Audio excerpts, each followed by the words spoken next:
नमस्कार, जय जोहार। साथियों, जागो पंच में आप सभी का बहुत बहुत स्वागत। जागो पंच आज बड़ा ही बेहतरीन मुद्दा आपके सामने लेके आया है, जो हमारे समाज में आज एक कुरीति के रूप में, एक बड़ी कुरीति के रूप में, परंपरा के रूप में हमारे समाज में मौजूद है। लेकिन आज जैसे जैसे हमारा समाज शिक्षित होता जा रहा है, उसी तरह ये परंपराएं, ये कुरीतियाँ अपने आप जगह ढूंढ रही हैं भागने के लिए कि हम किधर से निकलें। इसी सिलसिले में आज की बड़ी खास रिपोर्टिंग है जो मैं आपके सामने लेके आया हूँ। साथियों, आज लखनऊ के एक गांव में, जो मलिहाबाद के अंतर्गत आता है, इस गांव का नाम है उलरापुर रहमान खेड़ा फार्म। तो साथियों, इस जो उलरापुर है, इस उलरापुर में एक यादव परिवार ने 13वीं का बहिष्कार कर दिया, जो बड़ा ही प्रशंसनीय और काबिले तारीफ है। क्योंकि जिस तरह यादव समाज अंधविश्वास और पाखंडों में झगड़ा है, उसी तरह यह आज निकलकर बाहर आने के लिए भी तैयार खड़ा है। जिस तरह यादव समाज में, यादव परिवार में जागरूकता का आलम है, यह बड़ा ही प्रशंसनीय है। मुझे तो लगता है अब चंद ही दिनों में ब्राह्मणवादियों की खैर नहीं। तो साथियों, आप सभी को मैं बता दूं, आज ये बड़ा ही जो निर्णय ऐतिहासिक लिया गया है, यह निर्णय जो राम किशोर यादव जी, जिनका देहांत हुआ था, और उनके देहांत के बाद उनके परिवार वालों ने किस तरह से निर्णय लिया इस अंधविश्वास और कुरीति को खत्म करने के लिए, उनके बेटे ने और उनके बेटे के साथ उनके परिवार वालों ने उनका बड़ा सहयोग किया। यहाँ तक कि उस परिवार के बुजुर्गों ने भी बड़ा ही सराहनीय कदम ये उठाया कि उन्होंने इन युवाओं का हौसला बढ़ाया कि यह लोग ये इस कुरीति का अंत करने के लिए तैयार हैं, तो हमें भी साथ देना चाहिए। तो साथियों, यहाँ पर हरिनाम सिंह यादव, जो उलरा गांव के हैं, उलरापुर के हैं, इन्होंने अपने पिताजी के जो 13वीं का बहिष्कार किया, और साथ में ही देशराज यादव, पुत्तीलाल यादव, शिव कुमार, बाबूलाल, जो इनके परिवार के ही सदस्य हैं, सभी ने इनका बड़ा उत्साहवर्धन किया और सभी ने मिलकर इस 13वीं का बहिष्कार किया। तो साथियों, आइए मैं आपको लेके चलता हूं वहां पर किस प्रकार लोगों ने 13वीं का बहिष्कार किया, और साथ ही राजेंद्र यादव जी ने, जो उनके मौसेरे भाई हैं, उन्होंने पूरी तरह से उनको मनोबल बढ़ाया और इस कुरीति के अंत के लिए उन्होंने वहां पर सभी लोगों को जागरूक किया और उनसे ये प्रतिज्ञा भी कराई कि वह भी भविष्य में ऐसी कुरीति को वापस ना आने देंगे और अपने समाज से इसे खदेड़ कर ही दम लेंगे। साथियों, चलते हैं उलरापुर की खास रिपोर्टिंग में। देखिए लोगों ने किस प्रकार से बड़ा ही एक सराहनीय कार्य किया, जो हमारे समाज की कुरीति है, 13वीं का बहिष्कार किया। आइए चलते हैं उलरापुर रहमान खेड़ा फार्म, लखनऊ। भाइयों, सभी लोगों से गुजारिश है कि आप अपने समाज में जो सड़ी गली प्रथाएं हैं, उन्हें खत्म करने का कष्ट करें। ऐसी प्रथा को चालू करें जिससे आपका और आपके समाज का उद्धार हो। ऐसा कोई काम ना किया जाए जिससे समाज का अहित हो। ये बात क्यों चालू हुई, कैसे चालू हुई, हम कई बार, आप भी जाते हैं सब जगह, हम भी जाते हैं सब जगह। समाज में ये तो चलो परिवार संपन्न हमको दिखाई देता है चारों तरफ से। ये अपने लिए नहीं कार्यक्रम कर रहा कि हमने 13 का खाना बचा लिया, ये तो 500 आदमी को खिला देते। इन्होंने हमारी बात मानी है, और हमारी बात मानी है, इन्होंने कहा कि अगर हम रुकेंगे तो समाज में जो सबसे निचले पायदान पे व्यक्ति खड़ा है वो रुकेगा, और उसको बचाने के लिए इन्होंने इस कार्य को किया है। ये अपने लिए नहीं किए हैं, ये सक्षम थे, 13 खवा सकते थे, खिलाते आए हैं। तो कहने का मतलब यह है कि हम देखें समाज में तमाम लोग अपना काम किए।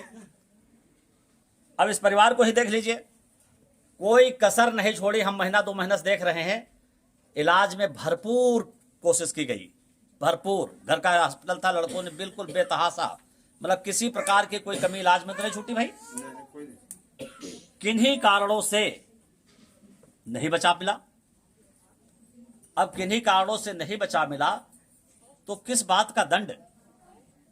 अब है क्या दंड? इस बात का लिया जाता है, मैं आपको बता दूं, कुछ एक छोटी सी कहानी है, उसको समझने की बस जरूरत है। जो साजिश हुई है समाज में वो कुछ इस तरीके से हुई है कि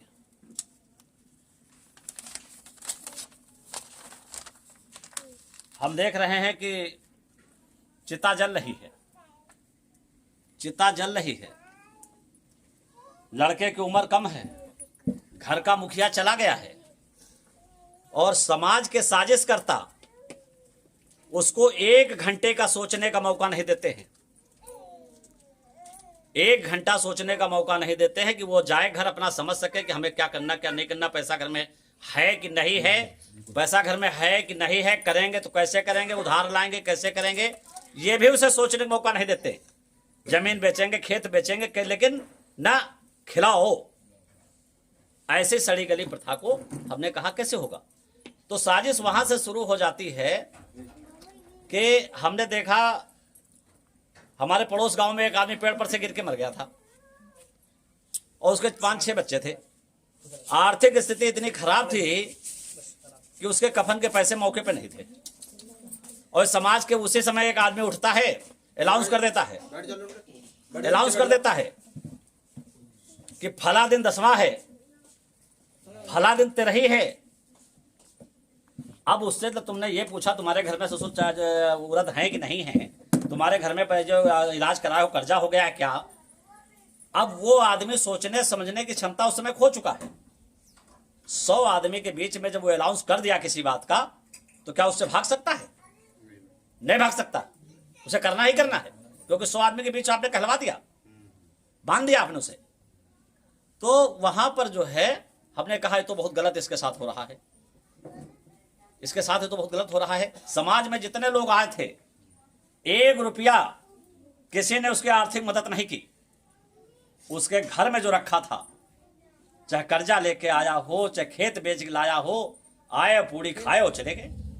मतलब जो मानवता से विहीन बिल्कुल, कि हम मदद ना कर सके 1 रुपए की, उनके घर में जो रखा था साला वो भी खा पी के खत्म कर दिए। दूसरी जगह हमने देखा 4 बच्चे उसके हैं, एक लड़का विकलांग है, 11 साल की लड़की थी, और जिसको प्रूफ करना हो 50 हमसे नंबर ले लेगा, हम प्रूफ करा देंगे उसको। 8,000 रुपए मेरे पास उस समय जेब में थे, 9,000, 8,000 की एफडी उसकी लड़की के नाम हमने करा दिया था। आज के 7 साल पहले घटना है ये। जब तक वो शादी लायक होगी तब तक वो 15-16 हजार रुपए मैं समझता हो जाएंगे। अब घर का मुखिया चला गया कमाने वाला, वो महिला क्या करेगी? तो समाज की ड्यूटी बनती है कि उस महिला की, उस बच्चों की आकर के मदद करें, आर्थिक मदद करें, ना कि उसके यहाँ जो रखा हो सब खा पी के बराबर कर जाए। फिर हमने सोचा कि हम इतने अमीर कहाँ हैं यार कि हम सबको 8-8 हजार रुपए देते हैं। तो हमने कहा हम समाज की सहभागिता लेंगे, सबकी समाज की सहभागिता लेंगे और 13ही भोज को बंद करेंगे। तो हमने कहा बंद कौन करेगा? दुर्भाग्य हमारा कि हमने अपने घर से चालू किया और सारे समाज के लोग आए, सभी ने उसको एक्सेप्ट किया, जिसमें डॉक्टर सुनील हैं, यहीं बैठे होंगे रामशंकर ने भी किया था, सिद्धार्थ हैं, हरदोई में हम लोगों ने कराया, कहां कहां गिनाए, बहुत लोगों ने एक्सेप्ट किया इस बात को, कहा नहीं बहुत बढ़िया कार्यक्रम है। तो अब वहां हमारे यहाँ भी हुआ, आपके यहाँ भी लोगों ने आर्थिक मदद की होगी, हर जगह लोगों ने आर्थिक मदद की, तो हमें ये अच्छा लगा। 13वीं की उपज जो हुई, कहा हमारे यहाँ जवारे होती थी सिद्धार्थ जी, और जवारों में एक महतिया होता था। मथुरा भी आप जानते हो कि सभी लोग जानते थे महतिया होते थे, महतिया जवारों में होते थे ना। महतिया क्या करते थे? महतिया ये करते थे कि किसी का बेटा बेटी अगर कोई गलत काम कर आता था तो एक खुराक कच्चा पक्का बांधते थे ना, उससे उस काम को हम अच्छा मानते थे। क्योंकि हम अच्छा इसलिए मानते थे, लोग समाज से डरेंगे, अपने बेटा बेटी को गलत काम करने से रोकेंगे। तो हमने कहा चलो इन्होंने दंड ले लिया, कोई बात नहीं। जब हमने वहां अपने गांव में देखा, आस पड़ोस में देखा, हमने कहा इस परिवार ने कौन अपराध किया है यार, यहां समाज किस बात का खाना ले रहा? भाई इस परिवार ने कौन अपराध किया जो समाज खाना मांग रहा है? क्या कोई अपराध किया हो किसी प्रकार? किसी इनके घर वालों ने कोई अपराध किया? किस बात का भोजन समाज मांगता है? हमारी समझ नहीं आया आज तक कि हमको तरह के नाम पर भोजन कराओ। हाँ, साजिश करता लोग जो थे वो जरूर साजिश कर गए। अपराध कराते कहां कराते? यही टेटू हमारा बैठा है, भरपूर अपने बाप का इलाज कराने गया है, जिंदगी में अपशब्द नहीं कहा होगा अपने बाप को, और साजिश के तहत वो बेचारा तो भोला भाला, वो तो पर दुख का मारा, उसे तो सोचने की क्षमता भी उस समय खो चुकी है। समाज के कहने पर जाता है बात के बांस मार, वो भी सर पे, वो भी सर पे। क्या कह के प्रचारित किया जाता है? कपाल क्रिया। कपाल क्रिया। हमारे यहाँ कहते हैं कपाल क्रिया। अरे सुन लो सब लोग भाइयों, कपाल क्रिया नहीं है ये, एक कपाल क्रिया है। हमारे पूरब के कुछ जिलों में सर को कपार बोलते हैं। पूरब के कुछ जिलों में, हर बिहार चले जाओ, इसको कपार बोलते हैं। वो कपाल क्रिया होती, सर फोड़ने की क्रिया, कपाल क्रिया नहीं होती, भूल जाइएगा। अब जब आपने सर फोड़ दिया तो बाप के आप अपराधी हो गए। बाप का आपने समाज के सामने बेइज्जती की है, वो भी किस बाप की? जिसका पार्थिव शरीर है। अच्छा, जब आपने अपराध कर दिया, माँ को बाप को सर पे आपने मार दिया, तो आप समाज, आप तो दोषी हो गया, वही दंड है। तब तो आपको अपराधी घोषित हो गया, तब तो आपको घूस देना ही देना है। समाज अब तो लेगा ही लेगा, क्योंकि आपने अपराध किया है। हमारे टीटू ने ये अपराध नहीं किया। हम आपको सबको बताना चाहते हैं, ये अपराध से टीटू बच गए। इन्होंने अपने बाप को ससम्मान अंत्येष्टि की है, कोई बांस मांस इन्होंने नहीं मारा है। और जब इन्होंने कोई अपराध किया नहीं है, इसलिए कोई भोजन देंगे भी नहीं, बिल्कुल सही है। कोई भोजन देंगे भी नहीं। और जिसको खाना हो वो आएगा, लड़कों बच्चों की शादी होगी, उसमें खिला देंगे डबल खुराक। आपको अगर खाना हो सर्वेश बिल्कुल सही, तो आइएगा, डबल खुराक खिला देंगे, बिल्कुल सही कहा आपने। ध्यान रखिएगा। बिल्कुल सही। तो अब उसमें क्या होता है कि एक सफेद कपड़ा बाल बनवाना होता है, बाल बनवाता। अब बताओ, कहेंगे छूत है। अरे झुटैया तो रखे हुई हैं, देखो झुटैया रखे हुई हैं। हमारे बड़ी मौसी खत्म हुई, इन्होंने नहलाया होगा मौसी ने हमारी छोटी, ये नहीं बाल बनवाएंगी, हम जेंट्स बनवाएंगे। अब उसमें एक परंपरा चलती, कहते हैं घर के मुंडा गिने जाते हैं गांव में कितने हैं, इनके परिवार के लोग कितने हैं। अरे हम बाल नहीं बनवाएंगे तो हम अपने भाई के भाई नहीं कहे जाएंगे। ये आपको सरासर बेइज्जत करने का और सर्टिफिकेट दिया जाता है, वो कबूल करता है। आप देखिए उसकी जो प्रक्रिया होती है, आप प्रक्रिया पे गौर करिए। प्रक्रिया क्या होती है? वो आदमी वहां से डंडा मार के आया है, मुंडा बनवाए है, गले में सफेद कपड़ा रहे, अलग बैठा दिया जाता है। अब तो थोड़ा बदल गया है, अब तो थोड़ा बदल गया है। अलग बैठा दिया जाता था चटाई पे, उसे खटिया चरपैया भी नहीं दी जाती थी। अपने हाथ भोजन बनाए, और वो डरा हुआ भी होता था सर्वेश, दंड करके अपराध करके आया है, करके आया है। वो उससे कहते थे लोग परिवार वाले कि आप गड़ासा बाका खसिया कुछ रख लीजिएगा, और खड़े होके वही करवाते हैं, और वहीं पर वो रख के बैठता है, क्योंकि वो डरा हुआ है।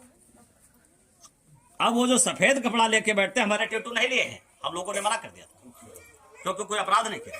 गंगा जी की बात देख नहीं है। हम लोगों को इतना मूर्ख समझ रखा गया है कि हमको मालूम क्या पढ़ाया जाता था कि ब्रह्मा जी के कमंडल से गंगा जी निकल रही हैं, और कहाँ उलझ गई? गंगा के शंकर जी की जटाओं में।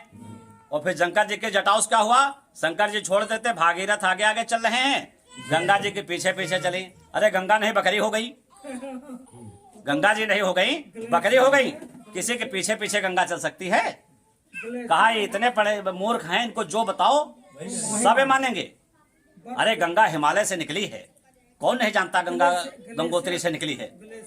ग्लेशियर्स पानी से निकले, हाइड्रोजन ऑक्सीजन से मिलकर के जल बनता है। ब्रह्मा के कमंडल से निकल आई। और बताओ मतलब सिलेबस में पढ़ाया जा रहा, इतना झूठ, इतना झूठ इनकी हिम्मत हो गई सिलेबस में पढ़ाने की। और जितने गंदे नाले हैं, कानपुर के हो चाहे जहां के हो, हमारा बेटा उससे ज्यादा साफ है, बहुत साफ है। हमारा बेटा उससे ज्यादा साफ है। मैं दावा करता हूं, कानपुर चले जाओ और अपने यहाँ वेतन चले जाओ। तो ये सारी चीजें गंगा के क्यों प्रतिष्ठा बढ़ा दिए? गंगा की प्रतिष्ठा क्यों बढ़ा दिए? गंगा की प्रतिष्ठा इसलिए बढ़ा दिए कि हमारे यहाँ जो भारत के लोग थे वो गरीब गुरबा थे, वो जाते थे, अगर जलाने के पैसे नहीं तो गंगा जी में प्रवाह कराते थे। उस समय गंगा जी का फ्लो भी बहुत होता था, धारा भी बहुत तेज चलती थी, अपना शरीर बह जाता था। अब गंगा में उतना फ्लो भी नहीं रह गया है, गंगा बही नहीं रही है, गंगा लगभग स्थिर है, थोड़े सा पट में बह रही है वो। बात समझ रहे हैं? अब गंगा जी में वहां देखा कि हम कैसे पैसा कमाएं, तो गंगा जी के घाटों पे कब्र का कब्जा हो गया। एक जात विशेष का कब्जा है, यहां बैठा कोई नहीं ले सकता। अपने आप को हिंदू कहने वाले बाकी लोग नहीं ले सकते, नहीं ले सकते, एक ही लोग लेंगे। तो हम लोग जो है, हम अपने पिताजी से कहे, हमने कहा देखो भाई, अबे जिंदा में नहायो चले जहां नहायो है खोए, हम मरे के बाद को न ले जी तय के लिए। और हमारे भाइयों ने उसमें हमारा साथ दिया, भरपूर साथ दिया, भरपूर साथ दिया। कहा नहीं कोने ले, में भी गिनती में भी घुसा दिए हैं। क्या घुसा दिए मैं आपको बता रहा हूं। यहाँ एक किताब रखी होगी, ये ऊपर वाली, हाँ जी, अभी देशराज मौका देंगे आपको। लो ये किताब लो दो। एक किताब है सच्ची रामायण, ये सुप्रीम कोर्ट से जीती गई है, इसको हल्के मत लीजिएगा। इसमें पूरे भारत के जितने वो लिखे वाले रहे सब शामिल रहे थे। लल्लई सिंह यादव से अकेले लड़ रहे थे, लल्लई सिंह, बनवारी लाल यादव मुकदमा लड़े वाले वकील, और अपिलान जो थे लल्लई सिंह यादव, ये हाई कोर्ट सुप्रीम कोर्ट सबसे जीत करके लाए हैं सच्ची रामायण। तो अब गिनती में क्यों वो आपसे 3 गड़वाते मैं आपको बताता हूं। क्यों आप कहते हैं हम 51 देंगे, क्यों आप कहते हैं हम 11 देंगे, क्यों आप कहते हैं हम 21 देंगे, क्यों नहीं 20 देते हैं? यहां सम विषम का मैटर फंसता है। 8 नंबर जो होता है, विषम नंबर जो होता है, हम कुछ नहीं कह रहे सर्वेश। ये वाल्मीकि जी की रामायण, तुलसीदास जी की रामायण कह रही है कि राम जो थे वो महाराज दशरथ के पुत्र नहीं हैं, खीर खाक पैदा हुए हैं। ये रामायण कह रही है कि वो ब्राह्मण पुत्र थे। हमें अगर किसी को भाई बुरा लग जाए तो थोड़ा माफ करिएगा, हमने कुछ कह रहे हैं। ये रामायण कह रहे हैं तुलसीदास जी की और वाल्मीकि जी की कि राम जी जो थे वो ब्राह्मण पुत्र थे। तो ब्राह्मण पुत्र होने के नाते ब्राह्मण जी कहते हैं कि हमसे चालू हो, हम ही से रुको, हम ही पे रुको। तो 8 नंबर एक ऐसा नंबर है कि हमने अपने पिताजी को देखा, धरनी गिन रहे थे, कहें रम जम रम जम रम जम रम जम, कहें आग डालो या तो आग निकालो। अरे हमने कहा तो दिन भर काम बढ़ाते हो आप, सारे होल बड़ा के रख बने हैं तो शॉर्ट के रख बने हैं, तो कह रहा नहीं होगा। तो वो नंबर जो था वो 8 नंबर पे रम शुरू होता और रम ही खत्म होता है। रम शुरू होता और रम ही शुरू होता है, ध्यान से ध्यान रखेगा। इवन नंबर पे नहीं होता, वो सम नंबर पे नहीं होता। सम नंबर पे यम आ जाएगा, यम मतलब यमराज। अब यमराज की परिकल्पना करिए, यमराज कौन बैठा है यहाँ? है कोई यमराज? है? हम बता रहे कितने यमराज यहाँ हैं, हम बता रहे कितने यमराज यहाँ हैं। कभी टीवी पर आप देखें यमराज की फोटो, तो उसमें यमराज के जो है 2 मुकुट में सींग होंगे, हाथ में गदा होगा, भैंसा पर बैठ के आता है यमराज। यही पहचान यमराज की है ना? यही पहचान है तो कोई नहीं। यही पहचान है। महाराज महिषासुर के हाथ में क्या होता है? गदा, मोटे मुकुट में 2 सींग, जी जी हाथ में गदा, जी, साथ में भैंसा, साथ में भैंसा। अब दोनों फोटो की परिकल्पना कर लीजिए आप, बराबर की है ने? बिल्कुल सही है, यही है। तो महाराज महिषासुर पे 15 लड़कों ने जवाहरलाल नेहरू विश्वविद्यालय में शहादत दिवस मनाया था। महिषासुर शहादत दिवस, मैसूर में महाराज महिषासुर का किला बना है। महाराज महिषासुर मैसूर के राजा थे जी और भैंस पालने वाले राजा थे। भैंस कौन पालता है?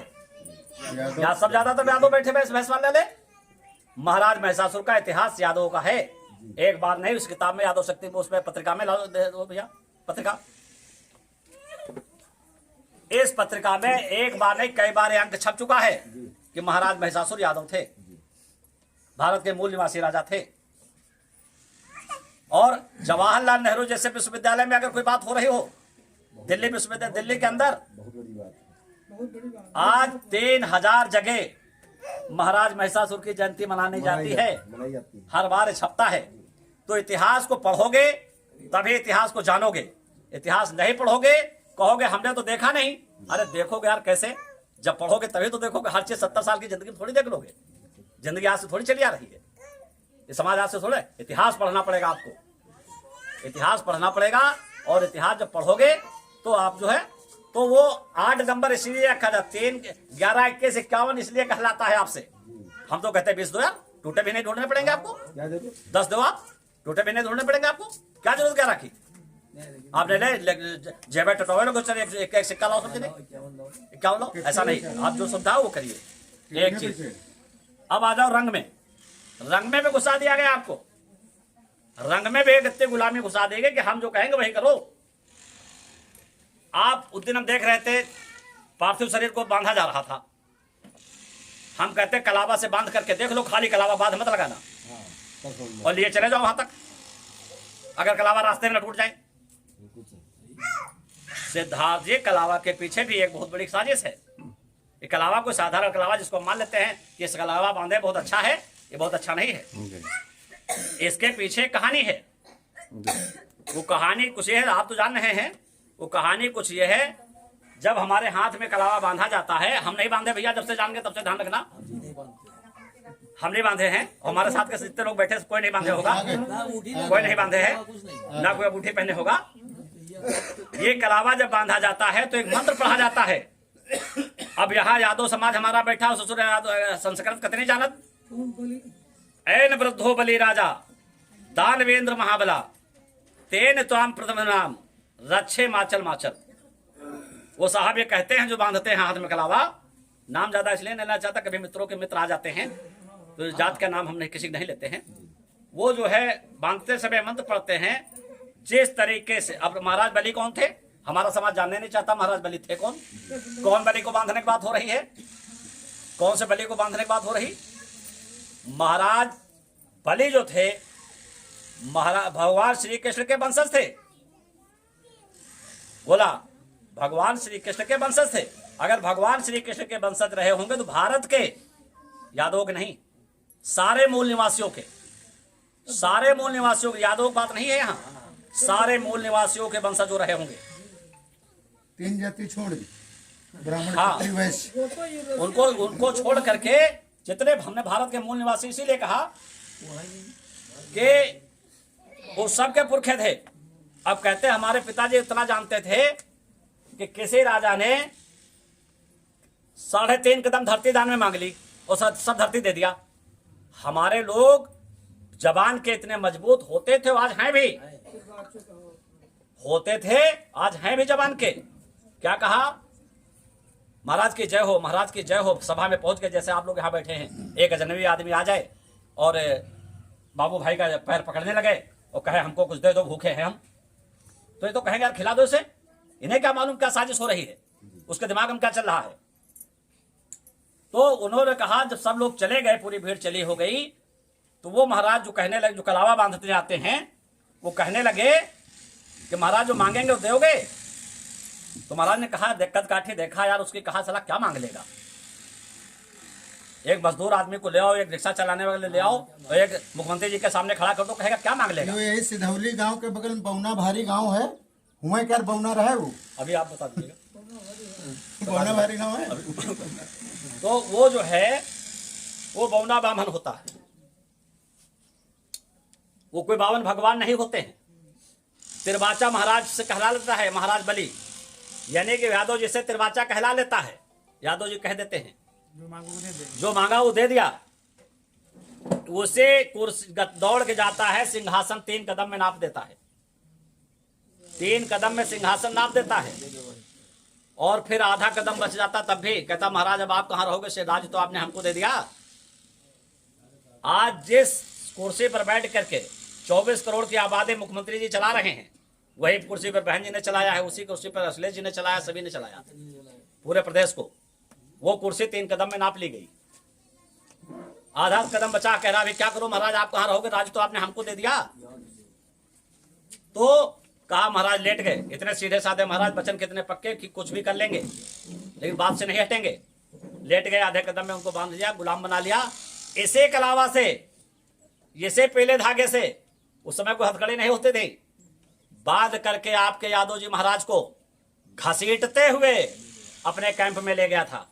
कौन मौत मारा होगा आप ही लोग जान समझ सकते हो। ये वो कलावा है, उसका प्रतीक है। आप अगर बांध से बांधे तो आपकी पार्थिव शरीर कहीं नहीं जा सकता।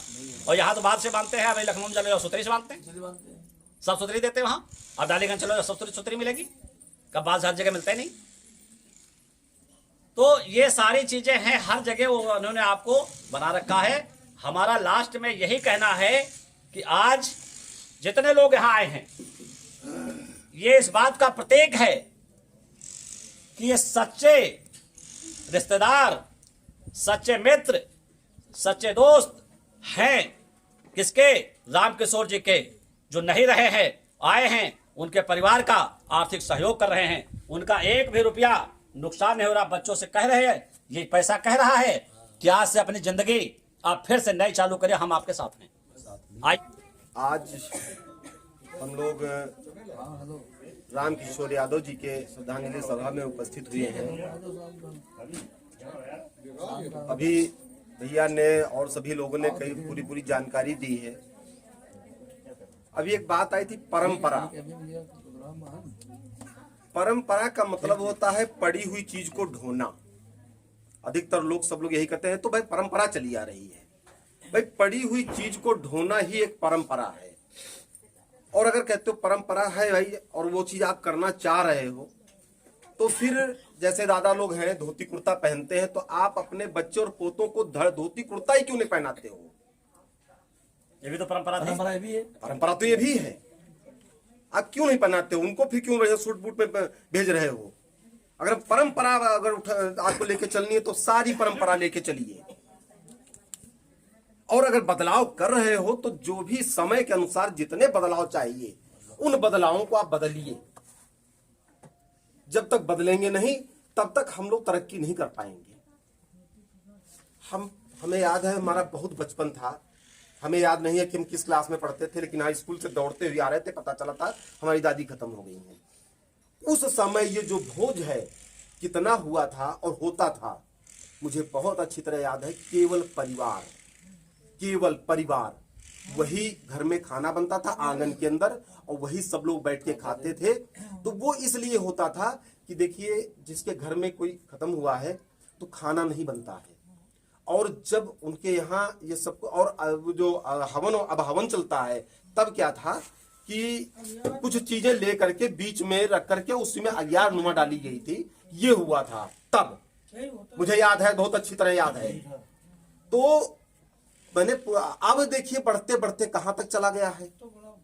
तो वो 13वीं के नाम से जो थी उसमें केवल परिवार था, ना गांव का कोई आदमी था, ना कोई पड़ोस का दूसरे परिवार का आदमी उसमें इन्वॉल्व नहीं था। सिर्फ हमारे घर परिवार के ही लोग थे, जो जिनको अब तो बाल बनाने मुड़ मुड़ुआ कहा जाते हैं कि भाई मुड़ मुड़ुआ ही तो लेकिन उनको पटीदार कहना चाहिए। पटीदार का मतलब होता है खतौनी में कितने नाम, जड़ जहां से शुरू होती है भाई, वहां से इनको पटीदार कहते हैं। तो उतने लोगों का भोजन केवल घर में बना था और वही घर के अंदर खाए थे। तब जाकर के फिर जितने चूल्हे और थे सबके चूल्हे जलने लगे थे। ये सिस्टम था पहले। आप बताइए करते करते कहां तक पहुंच गया है, कैटल्स तक पहुंच गया है। हाँ, बहुत। साथियों, आप सभी ने देखा किस प्रकार से समस्त वहां पर आए उपस्थित लोगों ने, जिस प्रकार कहा जाता है किसी के परिवार में दुख हुआ हो, ट्रेजेडी हुई हो, और किसी के परिवार का कोई व्यक्ति गुजर गया हो या उसका देहांत हो गया हो, तो वहां पर लोग किस तरह से 13वीं का बोझ खाने के लिए इकट्ठे होते हैं। लेकिन आज आप सभी ने देखा यहां पर लोग 13वीं के कार्यक्रम में इकट्ठे हुए, लेकिन वह श्रद्धांजलि सभा में बदल जाती है और वहां पर सभी आए हुए रिश्तेदार या मित्र या इष्ट जो भी आए थे वो खाने के लिए उद्यत नहीं थे।